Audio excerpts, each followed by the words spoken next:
Hartlike goeiemôre aan elkeen en groet u in die naam van ons koning en ons verlosser, ons Here Jesus Christus. Ek gaan vra dat u vir 'n oomblik u hoofde buig asseblief.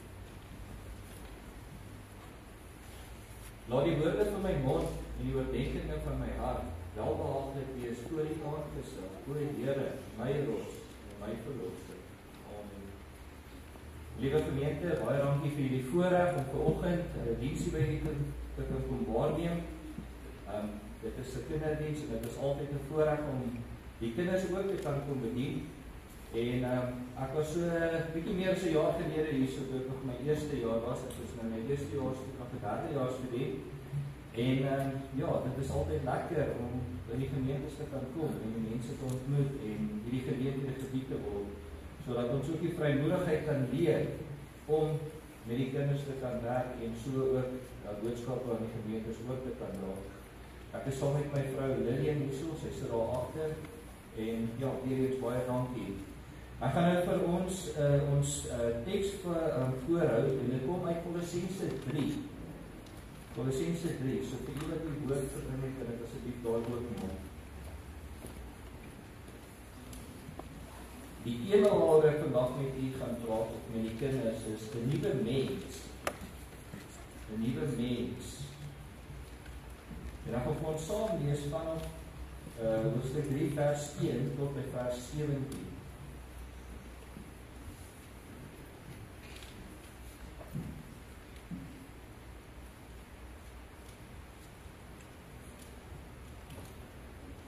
Kolossense 3 vers 1, ek hou voor.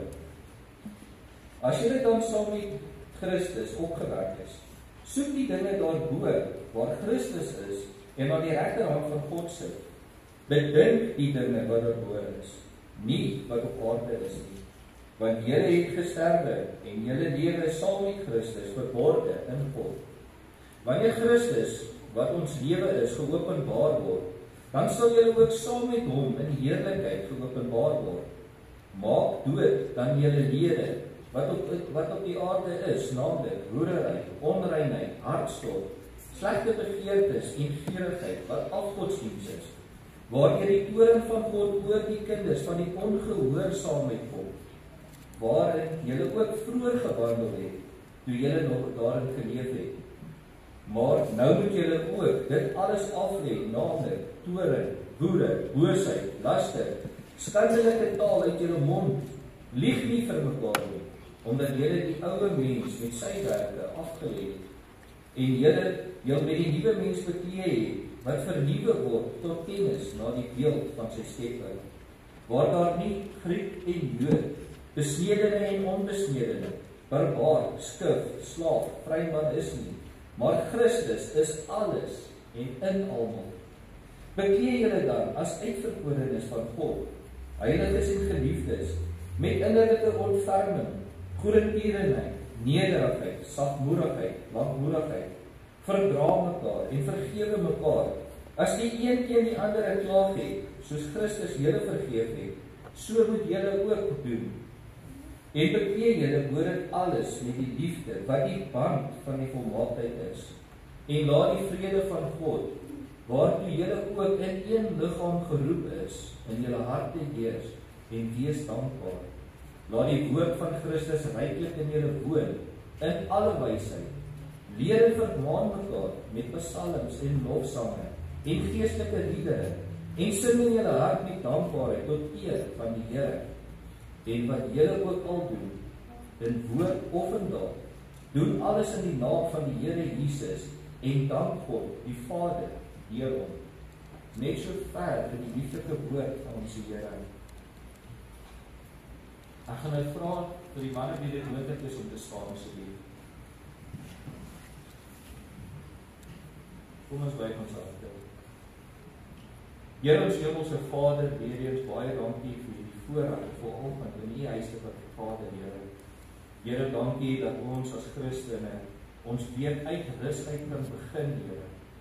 En Here Vader, ons weet ook dat u elke erediens, die een is wat daardie vergadering opgeroep het, dat u dit wil hê en dat u elke persoon oproep om daarheen te kom. En daarom wil ons vanoggend dankie sê vir elke persoon wat die tyd uitgekoop het om vanoggend na die vergadering te kan kom. Here Vader, ek vra dat U saam met elke persoon hier sal wees, dat U by elke bank sal stil staan en tot elke hart sal spreek.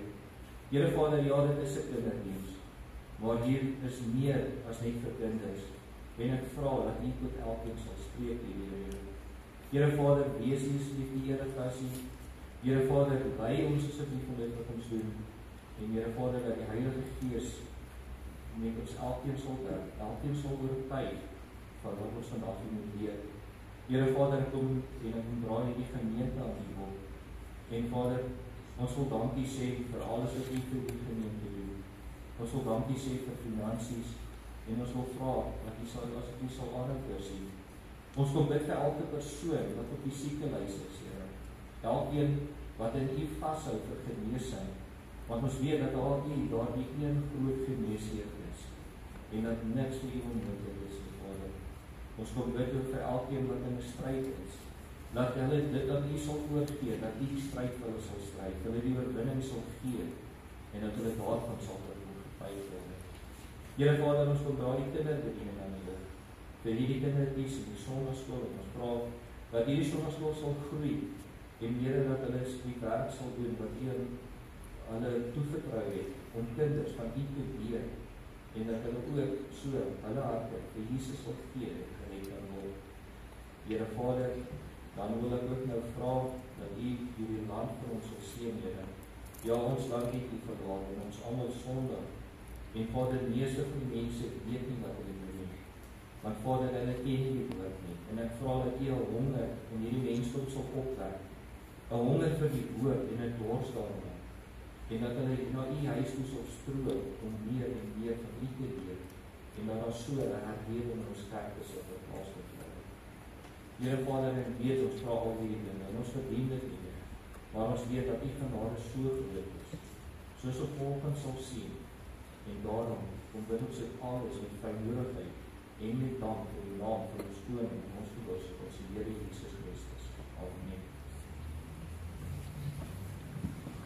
Nou die teks van oordenking waarin die gedeelte kom, 'n nuwe mens, is in Kolossense 3 vers 11 en daardie B-gedeelte wat sê Christus is alles en in almal. Christus is alles en in almal. Ek wil vra dat U my net 'n geleentheid sal gee om na onder te kom asseblief.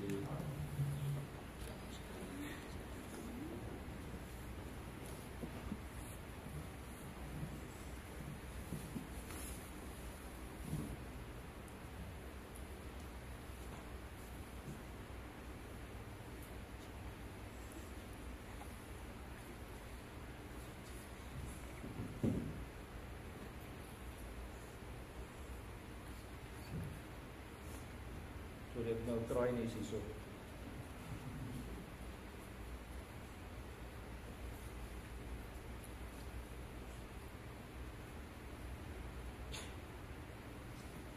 Sy aan. As ek kan nie my hoor. Alre dankie. Reg. Kan ek my baadjie uittrek? Baie dankie.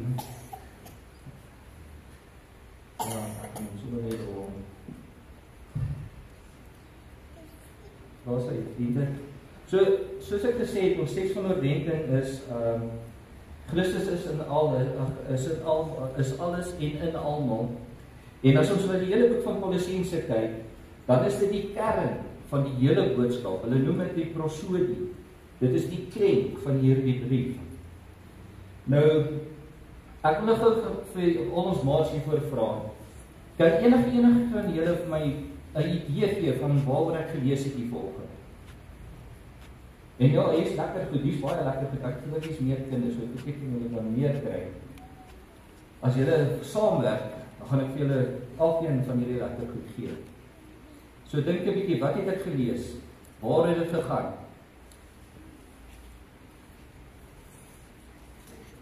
Enige een? Ja. Oor sonde. Definitief, dit het baie gegaan oor sonde. En nog iets, behalwe sonde? Dit gaan oor Christus. Ja. En nog iets? Sorry?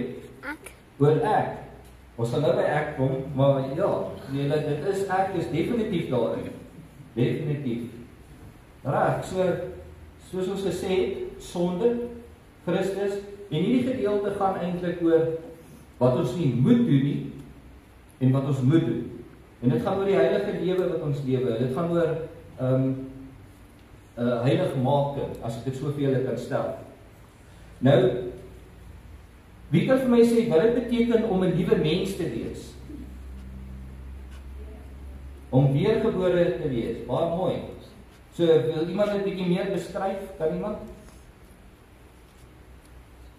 Om weergebore te wees. Okay, dis reg. Dan gaan ek dit nou vir julle wys. Wie van julle kan vir ons vertel wat die evangelie is? Sorry? Goeie nuus. Okay, ons weet dis goeie nuus. Brei bietjie uit. Wat beteken dit? Wat beteken hierdie goeie nuus? Wat ons as die evangelies gereformeerde kerk verkondig.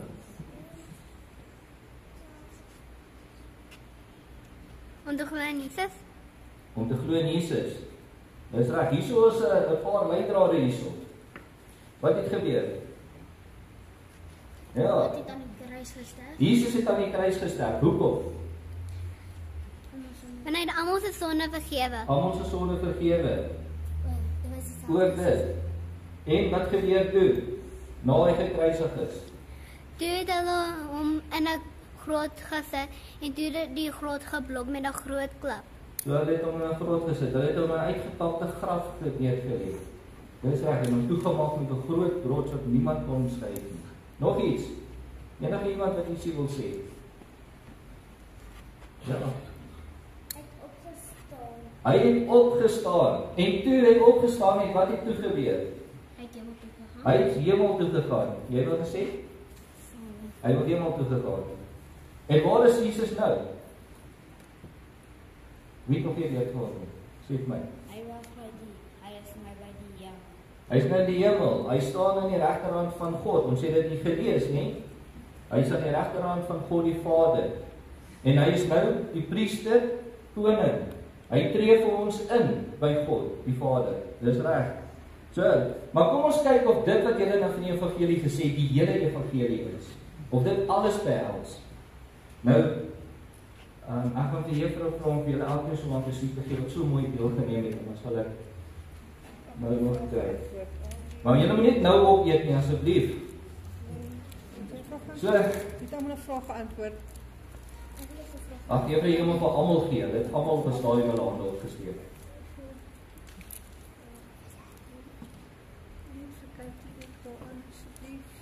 Wie van julle weet wat is hierdie? Kitty. Wie het gesê? Jy moet nie uitskree nie. Okay, maar ja, dis 'n kitty. Wie het jy? Het jy een? En jy een? Jy een? En jy en wie het al met een geskiet? Het julle al dames nog nooit met 'n kitty geskiet nie? Nee? So wat 'n mens doen is jy vat klippies of balletjies of goed, dan sit jy hom in en dan skiet jy daarmee. Alraai. Ja. As ek reg is, kan op Bastershoek werk. Jy kan al Bastershoek skiet, maar ja, moet pas op waarvoor jy mik, nee. So ek gaan nou gou vir julle 'n storieetjie vertel. Daar was 'n tweeling, 'n broertjie en 'n sussie, en hulle naam is Jannie en Sannie. Ken julle? Jy nou van Jannie en Sannie gehoor? Wel, hulle was 'n tweeling. En hulle het 'n oupa en 'n ouma gehad wat op 'n plaas gebly het. Nou oupa het 'n melkery gehad. Hy was altyd besig met die koeie en om die melk af te gaan lewer in die dorp elke dag van die week. En ouma was altyd doenig op die plaas. Sy het 'n klomp, kom ons sê sy het 'n klein dieretuintjie daar gehad en sy het 'n klomp eende gehad. En tussen hierdie eende was daar een eendjie. Eintlik 'n heerlike eendjie, maar sy was die liefste vir daai eendjie. En dan tussen dit het sy skape gehad en bokke gehad en honde gehad en allerlei ander goed en baie plante. So wanneer oupa sy besigheid in die dorp doen, het ouma doen verbly op die plaas en sy het die diere kos gegee, en die eende kos gegee, die visse kos gegee en die blomme nat gespuit en in die huis gewerk, kos gemaak, skoon gemaak, bietjie gehikkel, al daardie lekker dinge. Nou Jannie en Sannie het toe nou besluit hulle gaan nou vir hierdie vakansie by ouma en oupa op die plaas kyk. Nou die reëling was so. Elke dag gaan oupa dorp toe die week. maar net een van die twee kan saamgaan vir die dag en die ander een moet agterbly by ouma op die plaas. Maar hulle het geweet, elke dag as oupa daar toe gaan, net voor huis gekom, dan stop hy, dan koop hy vir hom 'n lekker roomys. So die een wat saam gaan, kry ook 'n roomys. Maar die een wat by die huis bly, moet saam met ouma besig wees met al hierdie werk op die plaas. So hulle het 'n reëling gemaak, eendag is dit Jannie, eendag is dit Sannie, eendag is dit Jannie. So dit was toe nou die reëling. Nou besluit oupa en Jannie een aand, hulle sit daar en hulle het op die Vrydag aand en hulle het niks om te doen nie. Oupa leer vir Jannie om 'n ketjie te maak. En hulle maak toe vir hom 'n ketjie. En nou Saterdagoggend vroeg is hy op en hy's daar in die veld in en hy klippies en het 'n blikkie en nou skiet hy na hierdie blikkie. Maar hy kry nie daai blikkie raak geskiet nie. Dan staan hy naby, dan staan hy ver, dan is hy hier, dan is hy daar. Maar niks wat hy doen, kan hy daai blikkie meer raak skiet. En naderhand sy moedeloos en hy loop na huis toe, maar nou het hy nog 'n klippie in sy hand en toe hy aanloop toe loop daai eentjies, daai klomp eende daar. En hy besluit en hy skiet net so klip daar tussen die eende in. En so waar is wragtig, hy skiet daai lelike eentjie tussen die oor. En daar lê hy. Mors dood. Nou het Jannie 'n probleem. Want daai is ouma se gunsteling eentjie. Wat gaan hy nou doen dan? Hy gaan haar hart breek as hy al vertel dat hy hierdie eentjie nou dood geskiet het. En nou kom hy met hierdie plan op. Hy vat daai eentjie en hy skelpies daar tussen die bome in. Hy grawe gaatjies in die eentjie in, maak toe, pak 'n klip op hierdie eentjie en nou loop hy terug asof hy niks weet nie. Maar min het hy geweet dat Sannie daar op die swaai sit en presies alles gesien het wat daar gebeur. En sy laat op jou baba wag nie en sy klim af en sy sê vir Jannie, jy gaan alles doen wat ek vir jou sê om te doen. Anderste gaan ek vir ouma vertel wat hier gebeur het. So nou die aand by die ete, nou sit eintlik Sannie se beurt om skottelgoed te was na die tyd. En ja, Sannie sê vir oupa en ouma, ouma, Jannie het gesê hy gaan vanaand die skottelgoed was. En Jannie wil nog so iets sê en hy besef toe nie, dan gaan sy vir ouma sê van die eentjie en hy besluit hy gaan die skottelgoed was. Die volgende oggend is dit sy beurt om saam met oupa dorp toe te gaan. En Sannie sê, oupa, Jannie het gesê hy gaan by die huis bly, ek kan saam met oupa dorp toe gaan. En daar sê hy saam met oupa dorp toe. En nou werk Jannie hom dood en dit die hele week gaan sit so. Jannie kan niks doen nie, dan Sannie daar, nee, sy doen die lekker dinge, hy moet die harde werk vir goeders doen. En toe dit 'n Vrydag middag raak toe besluit Jannie, hy kan nie meer. Hy kan nie meer dat Sannie hom so afpers nie. En hy besluit, hy gaan vir ouma vertel wat het gebeur. En toe hy ouma alleen kry te loop en hy gaan na ouma toe en hy sê, ouma, ek het per ongeluk met my ketjie jou eentjie doodgeskiet. En ouma het hom so gekyk en sy sê vir hom, ja, ek weet. En hy dink dan nie, hoe weet hy? En hy sê, ouma, maar hoe weet jy dit? En ouma sê, ek het binne in die sitkamer gestaan en deur die venster gekyk toe dit alles gebeur het. Ek weet presies wat daar aangaan. En hy vra vir ouma, maar ouma, hoekom het ouma dan niks gesê nie? En toe sê sy vir ouma vir hom die volgende woorde. Ek wou sien hoe lank jy jou sussie se slaaf sal wees. Nou moet julle hierdie verhaaltjie baie mooi in julle agterkop hou, né? Julle verstaan nou presies wat daar gebeur het. Reg. So in ons lewe op aarde, is daar 2 onmoontlikhede. 2. Nou wat beteken as iets onmoontlik is? Wie kan vir my sê?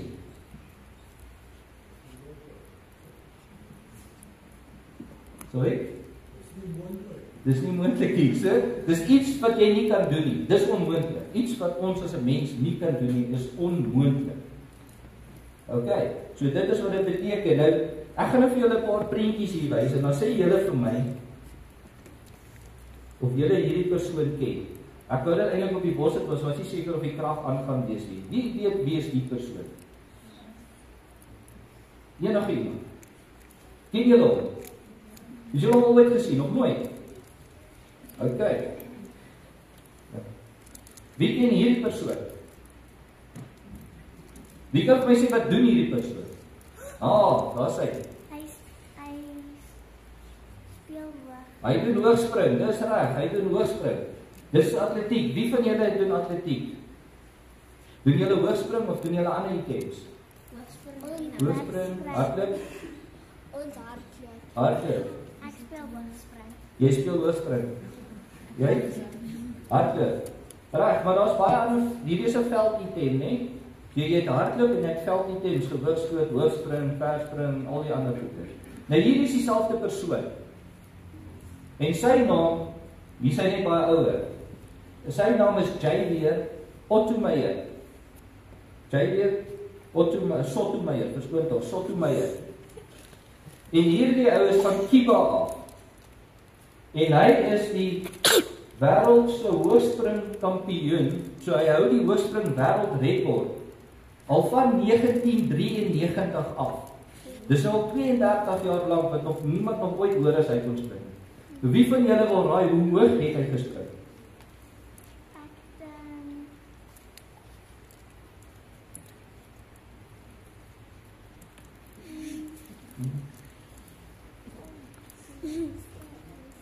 Wil jy my wys? Nog iemand? Ek dink ek kan 2 meter hoog spring. 2 meter. Nog iemand? Dink hy kan sy hoogspring soos die speaker. Soos die speaker. Wat het jy? Raai jy? Die een of die oud. Okay, nog iemand? 2.3 meter.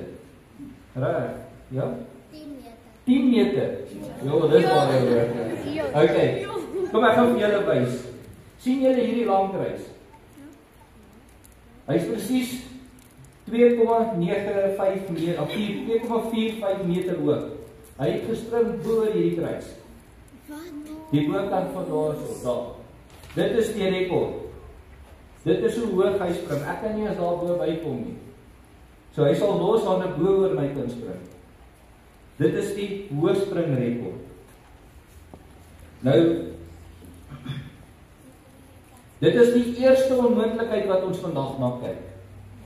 En dit beteken dat dit vir my en vir julle onmoontlik is om deur ons eie krag en ons eie werke voor 'n heilige God in die hemel te kan staan. Verstaan jy wat ek gesê het?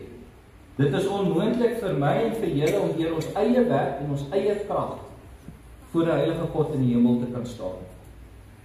So dit beteken, dis hoekom dit hoogspring as, dis die vertikale gedeelte, en dit is ons verhouding met God. Reg, dis die eerste onmoontlikheid. Nou die volgende onmoontlikheid. Wie van julle ken hierdie persoon?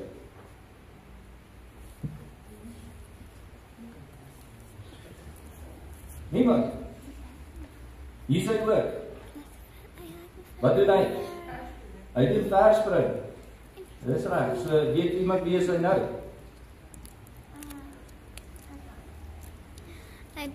Partykeer dat doen hy roles in movies. Wat doen hy? Roles in movies. O nee, hy speel nie in films nie. Okay, maar sy naam is Mike Powell. Mike Powell, en hy is van die VSA, hy kom van Amerika af. En hy is die wêreldrekordhouer vir verspring. En hierdie is baie interessant, van 1993 af. Presies 32 jaar, presies dieselfde jaar as waarin Javier die hoogspringrekord hou. Nou wie van julle wil raai hoe ver het hy gespring?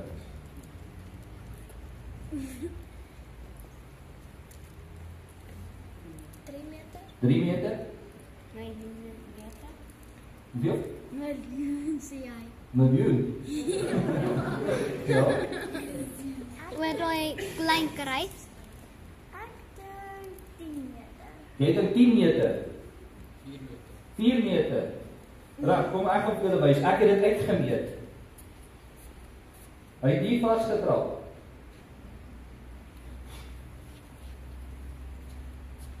En toe sy in die lug. En hy bly in die lug. En hy bly in die lug. En hy het hier geland.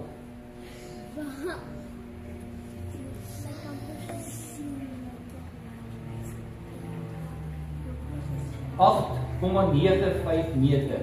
So bietjie kort van 9 meter af. Dit is die wêreldrekord vir verspring. Nou kan enige een van julle so verspring? Nee, dit is onmoontlik. Vir 32 jaar lank was dit onmoontlik vir iemand om so ver te spring. En nog 'n interessante feit, in daardie selfde jaar, in daardie selfde atletiekseisoen was daar nog 'n persoon, sy naam is Carlos, ook van die VSA. Hy het ook 8,95 meter ver gespring. Maar die geleentheid toe hy dit gedoen het, was dit in 'n onderdak byeenkoms. So daar was nie 'n windfaktor nie. En hierdie Michael het in 'n openlug byeenkoms gespring en dis hoekom syne herken word as die wêreldrekord as gevolg van die windfaktor. So dit is hoe ver hy gespring het. En soos dit vir ons onmoontlik is om so ver te spring, net so is dit vir ons onmoontlik om deur ons eie krag en ons eie werke 'n heilige lewe op hierdie aarde te kan lewe. So ek het nou vir julle 2 onmoontlikhede gegee. Die eerste onmoontlikheid is om deur ons eie werk en ons eie krag voor 'n heilige God te kan staan. En dit is ook vir ons onmoontlik om deur ons eie werke en ons eie krag 'n heilige lewe op hierdie aarde te kan lewe. En dis hoekom dit 'n horisontale illustrasie is wat dan dui op ons geestelike lewe. So, hierdie 2 prentjies. Wat sien julle hierso? Kwaad. Nog iets? 'n stoute meisie. 'n stoute meisie. 'n tantrum. Hulle gooi 'n tantrum. Ja, jy wil sê? Sy? Is sy soet? Nee. Nee, hulle lyk nie soet. Sy lyk skoon. Ja.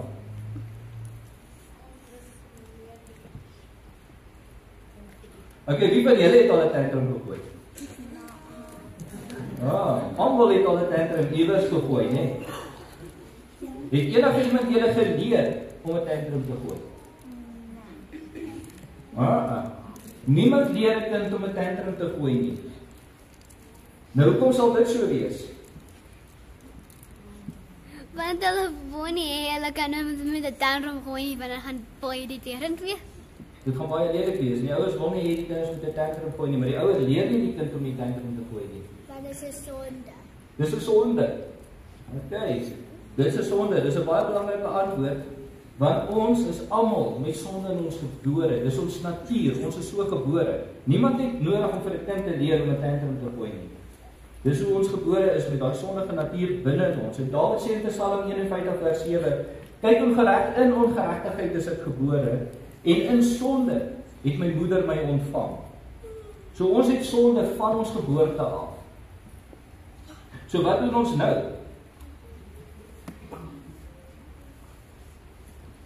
Wat Paulus sê vir ons nou in hierdie gedeelte wat gelees, ons moet die ou mens af lê. Die ou mens, lê hom af. Maar ons het hierdie sonde binne in ons.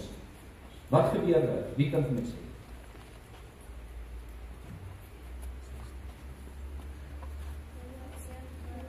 Jy moet weergebore word. Daar sê nou, hoe word ons weergebore? Ons het 2 onmoontlikhede wat ons nou van gepraat het. Dis onmoontlik vir ons om self net weergebore te word. Dit is onmoontlik vir ons om voor die Here te staan. Dit is onmoontlik om voor die Here te staan. Jy luister mooi. So, 2 onmoontlikhede, 1 fantastiese storie. En dit is die storie van genade.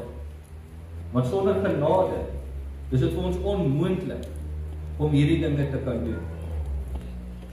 So, ek gaan nou vir julle wys hoe lyk jy as jy gebore is. Ons het hier so 'n klomp houers. Ons het 'n sondehouer. Want Dawid het gesê ons is gebore met sonde in ons. En dan sê hy ook ons is in sonde gebore. So dis hoe elke liewe mens lyk as hy gebore word. En hierdie persoon is ongered.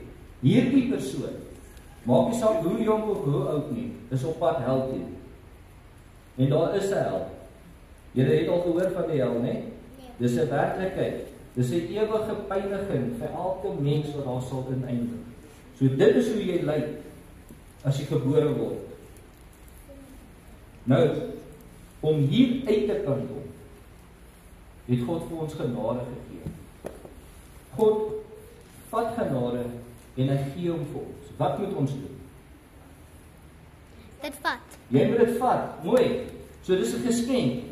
As iemand vir jou geskenk gee, is dit eers jou geskenk as jy hom gevat het, want solank as wat hy hom hou en jy vat hom nie, dan is dit nie joune nie. So jy moet glo in wat God vir jou gee. Dit is wat hierdie genade is. So hy gee vir ons hierdie geskenk.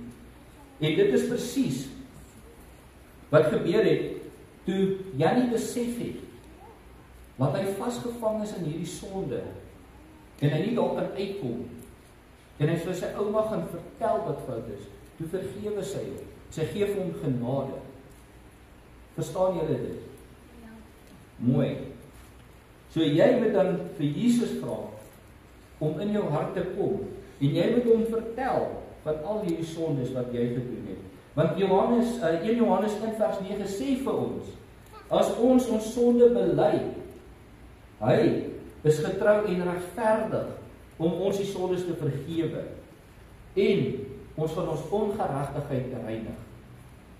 Baie belangrike vers. Ek gaan hom weer vir julle lees. As ons sonde bely, hy, dit is God, is getrou en hy is regverdig om ons die sondes te vergewe en ons van alle ongeregtigheid te reinig. So wat gebeur nou as God vir ons die genade gee en ons vat hom, of ons vat die genade, dan kom God en hy maak hierdie sonde oop. En dan haal hy ons hier uit. En dan vat God ons en dan haal hy die sonde binne in ons uit. En dan vat God vir Christus en dan kom sit hy hom binne in ons. En julle sal ook sien, daar is nie plek vir Christus en sonde. Dis net Christus in ons.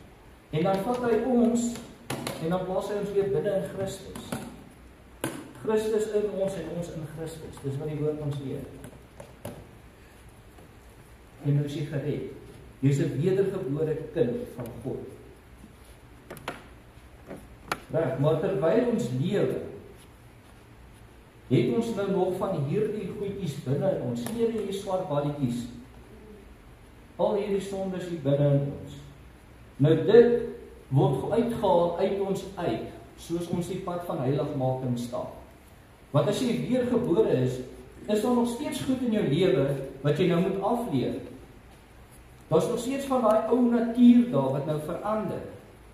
Alhoewel jy nou 'n nuwe mens is, moet God nou steeds met ons werk. En hierdie proses gaan aan tot die dag wat weer ons sterf. Werk God dag na dag aan ons en hy maak ons reinig. En nou gaan ons gou na 'n paar van hierdie goedjies kyk wat die Here uit ons uithaal. En die eerste ene wat ons genoem het, soos ons in die lys afgaan van Kolossense 3, is goed soos hoerery. En julle weet seker wat dit is. Ek wil nie daarop ingaan nie, maar ja, dit is onrein dinge wat mense doen. En dan onreinheid, dis as gevolg van hoerery en allerlei ander goeders. Die Here kom haal al daai slegte goed uit ons lewens uit. Die onreinheid, daai losbandigheid in die mense se lewens. Hartstog. Nou hartstog beteken, dit is die Engelse woord eintlik daarvoor is passion. En dit is 'n gemoedstoestand wat alle ander dinge lok. Dit prikkel dinge in ons lewens. En dit kom die Here en hy kom haal uit ons uit. En dan kom hy verder en hy kom haal slegte begeertes uit ons uit. Nou wie weet wat so slegte begeerte? Dit is iemand doen sleg. Iemand doen slegte goed want hy begeer goedes. Hy begeer om sekere dinge te doen en dit is goedes wat in 'n mens se gedagtes en in 'n mens se hart is. En dit kom die Here en hy kom maak skoon, hy kom haal dit uit. En dan kom die Here en hy kom haal gierigheid uit ons uit. Wie weet wat dit beteken as ek vir jou sê jy's gierig? Gierigheid is jy soek meer. Jy soek meer. As iemand baie geld het en hy het eintlik genoeg, maar dan soek hy nog en nog, want hy het nooit genoeg nie. Hy maak nooit daai leegte binne in homself vol nie.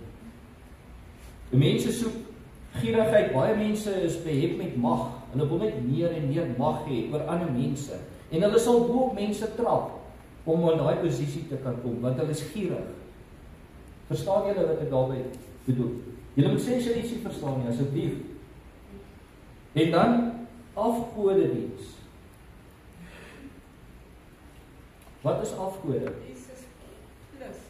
Jesus plus is baie goeie antwoord. In Kolossense in die eerste hoofstuk praat Paulus van dit.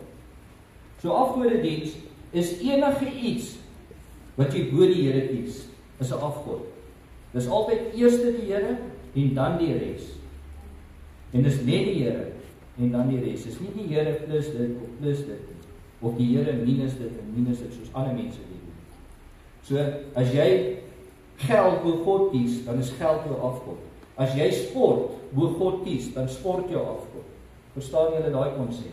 En dit kom die Here en hy kom haal uit jou uit en hy sit dit een kant. Maar nou Paulus sê vir ons al hierdie goedjies wat ons nou uitgehaal het, hy sê vir ons maak dood hierdie sondes. Nou hoe maak 'n mens hierdie sondes dood? Om te bid. Om te bid. En wie kan nog 'n kans vat? Bybel lees. Bybel lees? En dieselfde. Jy self gesê, lees julle mekaar se brein. Wat dan? Jy moet glo. Reg. Om hierdie sondes eintlik dood te kan maak. Dit beteken jy moet dit uitkom. Met ander woorde, as jy weet jy het 'n probleem met pornografie, dan kyk jy nie daarna nie. Jy honger dit uit. En dis net 'n voorbeeld. As jy weet iets is jou swak punt, dan bly jy weg van daai iets af wat jou laat sondig. Jy honger dit uit. En dan sê Paulus, bedink die dinge daarbo, bedink wat daarbo aangaan, bedink aan die Here. So as jy weet iets wat swak is, dan kyk jy na die Here en jy dink aan wat die Here vir jou doen en wat in die hemel vir jou wag en al daai goed is. En jy vergeet van dit wat hier op die aarde aangaan. Dit is wat hy bedoel met maak dood hierdie sondes. Nou alle sondes begin by gierigheid. Dis hoe die duiwel se val plaasgevind het. Hy was gierig geweest, hy wou meer hê, meer hê. Hy het geweet hy is die mooiste engel, maar hy wou net nog hê en nog hê. En toe raak hy hoogmoedig. En toe hy hoogmoedig raak, toe wil hy homself gelyk aan God stel. En werk die Here hom uit die hemel uit. So dis die oorsaak van alle sondes in ons lewe. Maar nou kom Paulus by nog 'n lys.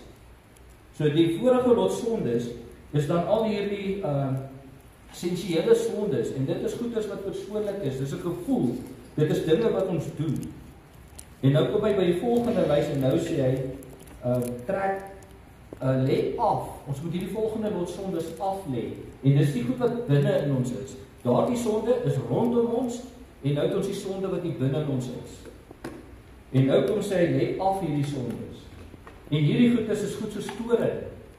Wie weet wat toring beteken? Dis toring waar ons van sein kry en Waar ons wat kry? sein. Nee, nie toring nie. Toring, jy sal baie hoor in die Bybel praat van die toring van God. Toring is wanneer die mens woede. Dis amper soos woede, maar dis kwaad wat jy binne in jou bære. En jy raak nie ontslaaf van dit nie. Jy hou dit. So iemand het iets aan jou gedoen en nou is jy kwaad vir daai persoon. In plaas van om te vergewe, nou bly jy kwaad vir daai persoon. En jy bly en dit word meer en meer. En nou word jy bitter in jou lewe. Jy word 'n bitter persoon. Want dit is 'n toring in jou lewe. Die Here sê raak ontslaaf van daardie toring. En dan die volgende sonde is wat hy sê is woede. Wie weet wat's woede? Sorry? Om baie kwaad te wees. En dit gebeur gewoonlik in 'n uitbarsting. Dis iemand wat so kwaad word, hy kan homself nie beheer nie. En dan sê hulle en dan doen hulle dinge waaroor hulle net nou spyt gaan wees. Dit is wat woede doen. En dan het ons boosheid. Wat beteken dit om boos te wees? Ek hoop dit net nie is iemand nie, maar iemand wat iemand anders boelie. Die persoon wat boelie is boos. Dis wat dit beteken om boos te wees. Hulle het hierdie dinge in hulle harte en goeders en hulle is net boos met almal, sleg met ons. En dan hierdie een is laster. Hy sê ons moenie laster nie, ons moet dit af lê. Wat beteken dit as jy laster? Sorry? God se naam te laster, jy gebruik sy naam as 'n vloekwoord. Maar dit kom eintlik nou. Laster in hierdie opsig beteken wanneer jy sleg praat van iemand of jy skinder van iemand, dan laster jy. En dan die volgende ene is skandelike taal. En dit is wanneer jy vloek. En dit is baie gewild onder ons jong mense deesdae. Om te kyk hoeveel vloekwoorde kan hulle in een sin inkry. Dit moet julle aflê, ja. En mens kan actually baie vloekwoorde in 'n hele sin met vloekwoorde maak. Hulle maak die hele sin met vloekwoorde, jy's reg, en dis vieslik. En die Bybel sê vir ons is 'n sonde. En dan hierdie laaste enetjie, lieg. Hy sê lieg nie vir mekaar nie. Ons mag nie ons ouers lieg nie. Ons mag nie vir ons ouers lieg nie. Dis reg, ons mag glad nie lieg nie. Ons dis nie net ons ouers nie. Jy mag eintlik vir niemand lieg nie. Want lieg is 'n sonde. Onthou net, die duiwel is die vader van die leuns. En die Heilige Gees is die waarheid. So as ons lieg, dan werk ons saam met die duiwel. As ons die waarheid praat, dan werk ons saam met die Gees van God. En dit is wat dit beteken om nie te lieg nie. En daar is nie 'n ding vir soos 'n halwe feit nie. As jy 'n storie vertel en al is dit 'n wit leentjie, 'n leuen is 'n leuen. Klaar. By God is daar geen onderskeid tussen bietjie lieg of baie lieg nie. Lieg is lieg. En ons mag dit glad nie doen nie. En hierdie sondes wat ek nou uitgehaal het, is die sosiale sondes. En dis soos wat ek gesê het, dis die sondes wat binne in ons is. Dit is wat ons sê en dit is wat ons doen. En nou kom Paulus en nou sê hy, okay, jy het al hierdie goed afgelê. As julle moeg, moet julle staan. Paulus sê jy het al hierdie goed afgelê en nou sê hy, ons moet onsself met die volgende goeders beklee, ons moet dit aantrek. En hulle gebruik die voorbeeld van klere aantrek. So ons het nou ons vuil klere uitgetrek en nou moet ons skoon klere aantrek. En nou lys hy 'n klomp goed en dit is soos 'n eenheid, innerlike ontferming, goedertierenheid, nederigheid, sagmoedigheid, lankmoedigheid, verdra mekaar, vergewe mekaar. En dan sê hy beklee, bo dit alles beklee julle met liefde. So nou kom Paulus en hy sê vir ons moet nou al hierdie nuwe goeders in ons nuwe lewe kom inbou. So Here haal die ou goed uit in ons en hy leer ons om nou hierdie nuwe goed te doen. En nou begin hy en hy sê eenheid. Nou eenheid is daar waar hy praat van daar sien jy Griek of Jood, slaaf of vryman, besnede onbesnede nie. Wat dit vir ons sê is in God se oë is daar verskil in geen mens nie. Hy is geen aannemer van die persoon nie. Met ander woorde, almal is gelyk. Of jy nou 5 jaar oud is en of jy 70 jaar oud is, of jy brandarm is en of jy skatryk is, of jy Afrikaans is en of jy Engels is, of jy nou swart is en of jy wit is, of jy Chinese is, wat ook al, almal is gelyk in God se oë. Dis wat hy bedoel met eenheid.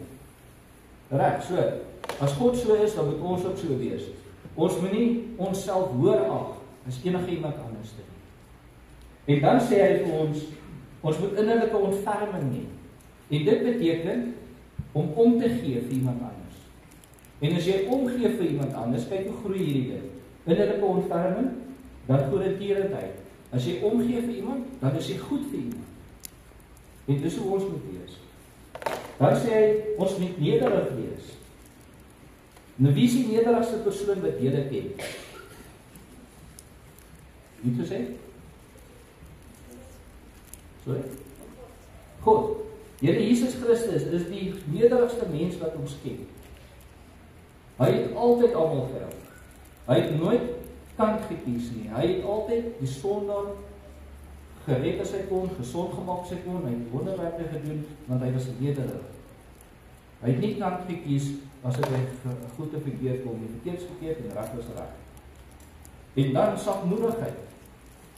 Nou sagmoedigheid beteken nie as jy sagmoedigheid as jy is 'n sussie of so iets nie. Sagmoedigheid beteken krag onder beheer. So dit beteken jy beheer oor jouself en jy's mooi met almal. Jy sagmoedig. So jy dink nie jy's beter as hulle nie. Jy gee om vir hulle, jy help vir hulle, jy's nederig en jy sagmoedig teenoor hulle. En dan kom lankmoedigheid. Wie dit as lankmoedigheid? Wie dit as geduld? Wie raak ongeduldig? So dankbaarheid beteken om geduldig te wees. Jy wag geduldig vir iets om te gebeur, en dit is baie keer wat ons in gebed doen. Ons bid vir die Here en ons vra vir iets, maar dan kom dit nie dadelik nie, raak ons ongeduldig en dan wil ons dit self hanteer. In plaas van om lankmoedig te wees, die saak by die Here te los en vir hom tyd te gee, dat hy dit op sy tyd kan uitsorteer. En dit is presies soos ons onder mekaar is. Ons moet geduld hê met mekaar, ons moet lankmoedig wees met mekaar. Almal doen nie waarvan almal hou nie. En daarom moet ons mekaar kan vergewe.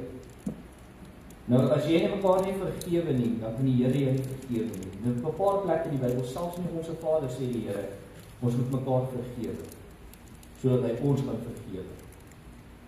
En nou, hoeveel keer moet ons mekaar vergewe? Wie kan vir my sê?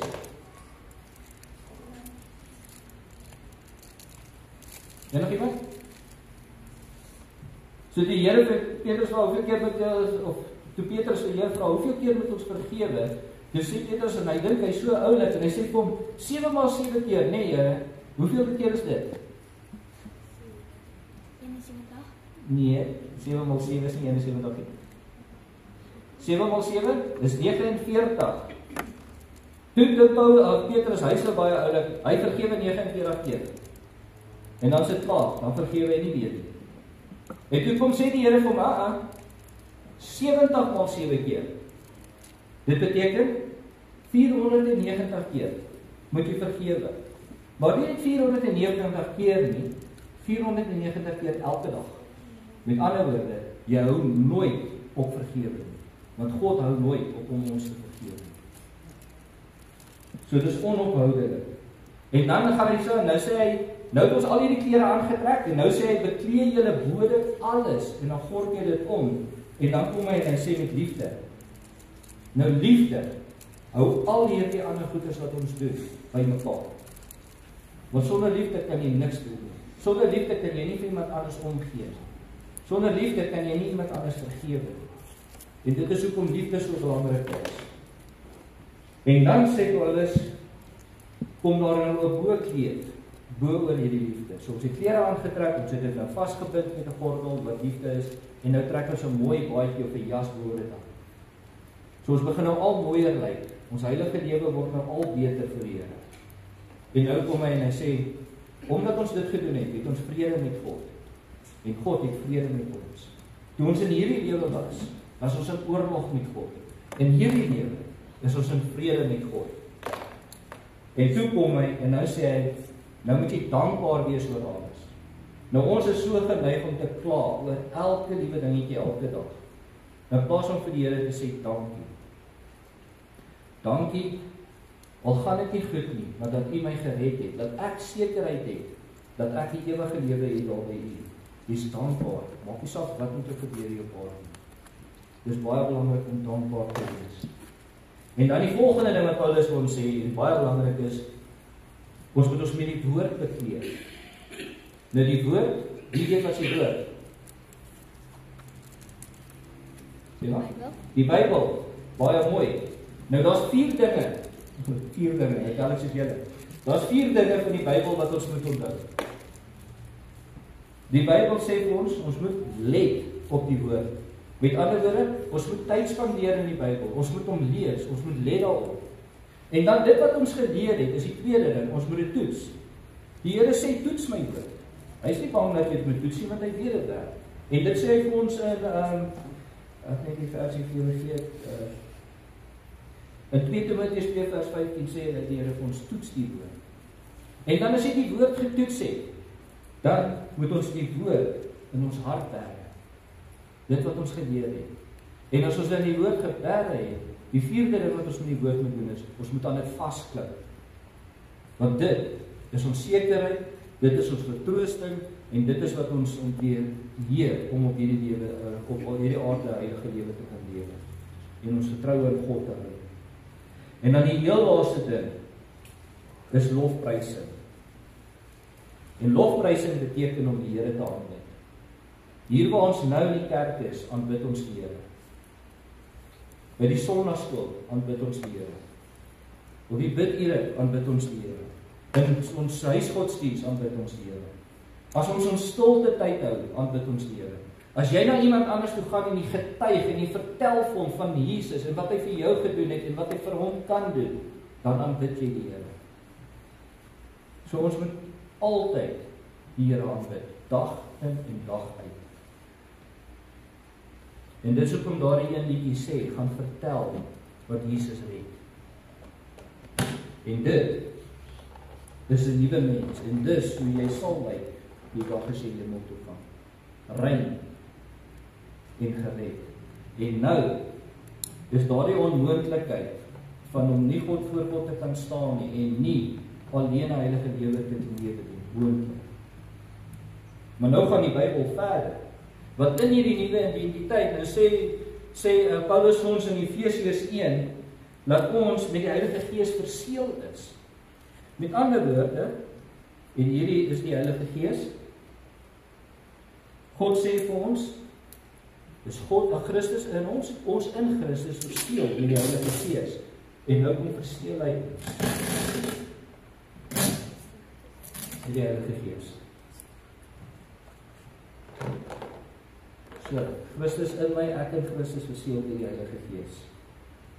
En dis hoekom 2 Korintiërs 5:17 vir ons sê, daarom as iemand in Christus is hy 'n nuwe skepsel, kyk, die ou ding het verbygegaan, kyk, dit het alles nuut geword. So kan nou enigiets beter as dit wees. Nee. Kolossense 3:3 sê vir ons, want julle het gesterwe en julle lewe saam met Christus, die laaste gedeelte, verborge in God. So wat doen God nou? Christus in my, ek in Christus, verteel deur die Heilige Gees, verborge binne in God.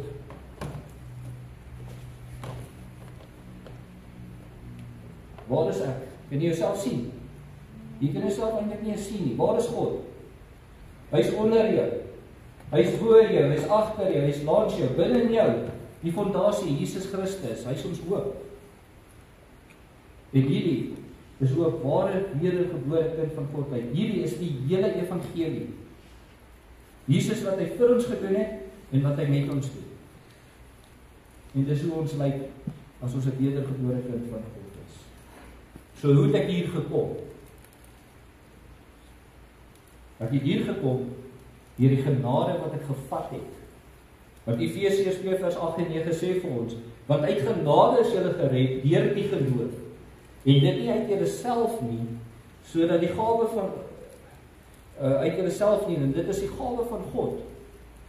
Nie uit julle werke nie, sodat julle nie mag roem nie. So, as ek vroeër gesê het, genade, is God wat besig is om te werk.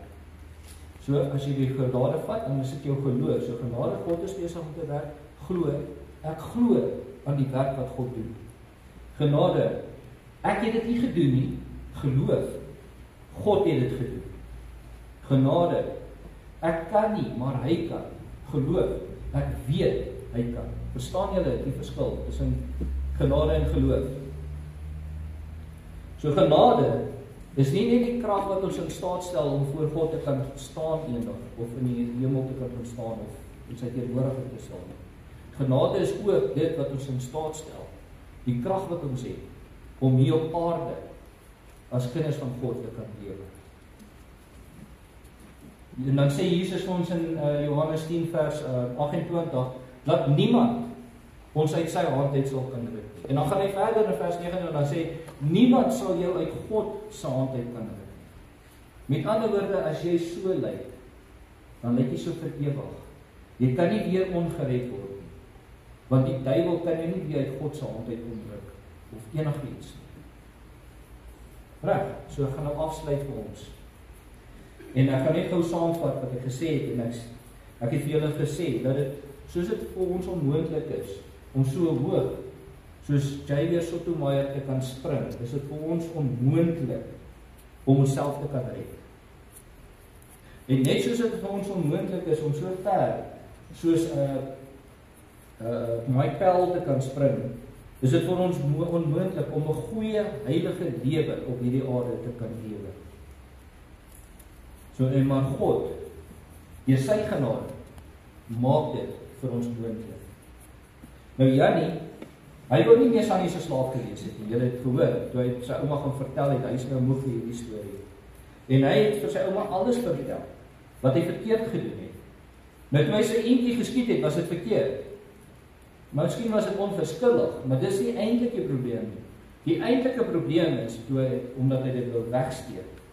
En toe die sonde begin ontvolg en hom begin vasvang oor dinge wat hy wegsteek. Dinge wat hy nie geopenbaar het nie. En dit is wat hy van vrygemaak moes word. Dis daai sonde wat hom vasgehou het. Hy moes vrygemaak word het van sy sinnie, of sy sussie Sannie, wat hom as 'n slaaf behandel het. Nou net so moet ons na die Here toe gaan en ons sondes bely. Want die Here weet van elke sonde wat ons doen. Net soos Sannie se ouma gesien het wat Jannie doen. Maar sy wil gehad het hy self vir hom moet vertel. Soos die Here. Hy wil hê jy moet self vir hom kom vertel wat alles wat jy gedoen het. Alhoewel hy daarvan weet. Hy wil kon sien dat jy getrou is en dit vir hom kom vertel. En dan kan jy hom vra om jou te vergewe. En dan nooi jy die Here in jou hart om in jou hart te kom woon. So, as daar enige een is van julle wat nog nie 'n nuwe mens is nie, wat vandag hier sit, dan wil ek voorstel dat jy sekerheid kry. Want daar is van ons wat dink ons lyk so en ons is nie seker nie. Maak vandag seker en as jy weet jy is nie, maak vandag werk daarvan dat jy by die Here uitkom en met hom praat daaroor. En as daar enige iemand is wat graag na die tyd met my wil kom praat. En ek praat van enige iemand. Kry die vrymoedigheid en kom na my toe, dat ons saam met die Here praat, dat ons bid. Gaan julle dit doen? Verstaan julle wat dit beteken om met daai ou lewe na die nuwe lewe toe te kom? Nou reg. So dit is my illustrasie vir die dag en ek gaan nou vir ons sê amen en dan gaan ek vir ons 'n gebed doen. Kom ons sluit ons oë. Here ons hemelse Vader, dit is 'n groot waarheid wat U vandag vir ons hier uit Kolossense 3 kom openbaar het, Here.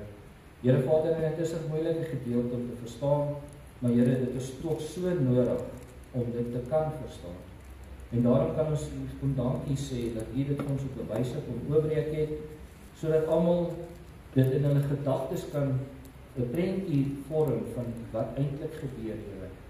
En Here Vader, baie dankie vir die genade. Want sonder dit sou ons nooit 'n nuwe mens kon word nie. Ons sou nooit 'n nuwe skepsel wees, soos wat die Bybel opnoem nie. En ons sou vasgevang gebly het as 'n slaaf van die vyand. En ons sou met sekerheid daartoe gegaan het. Maar U het vir ons hierdie weg kom voorberei. En U het deur genade U enige gebore seun vir ons gestuur, sodat hy aan die kruis vir ons kom sterf het. En ons hierdie genade gebied, dat as ons in hom glo, in sy naam sal roep, dat ons weet, ons sal gered word. Here Vader, en daarom kom bid ek vir elke persoon wat hier sit. En dat as daar enige iemand is wat effens 'n twyfel in sy hart het, of selfs weet dat hy nie gered is nie, dat hy vandag na U toe sal kom en sy saak met U sal uitmaak en vandag daar die sekerheid van redding sal kan kry. Here Vader, ons vra dit alles in Here Jesus se naam. Amen.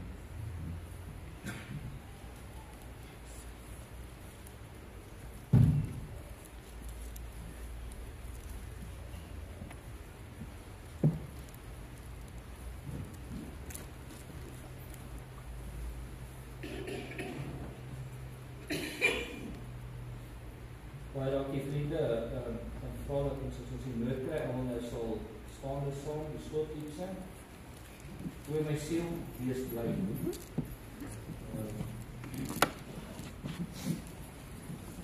En dit kan ons nie weghardloop nie, ons nog lekker goed om te deel daar, nie?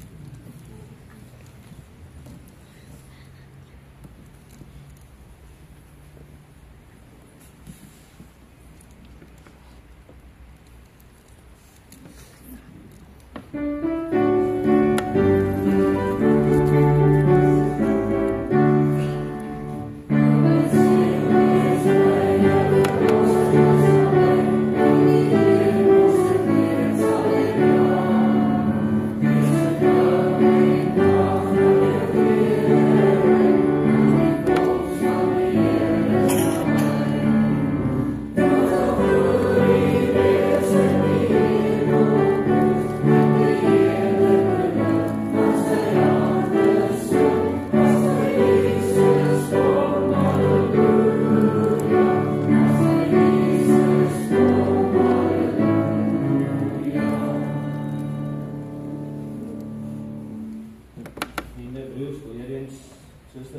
dankie vir die voorreg en die geleentheid.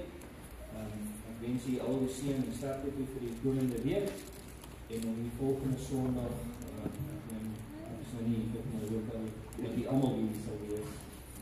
Vat asseblief die vrymoedigheid en nooi ander vriende saam dat hulle ook na die woord van die Here kan luister. Kom ons bid om die seën van die Here. Mag nou die genade van ons Here Jesus Christus en die liefde van God en die opsoekende gemeenskap van die Heilige Gees met die elkeen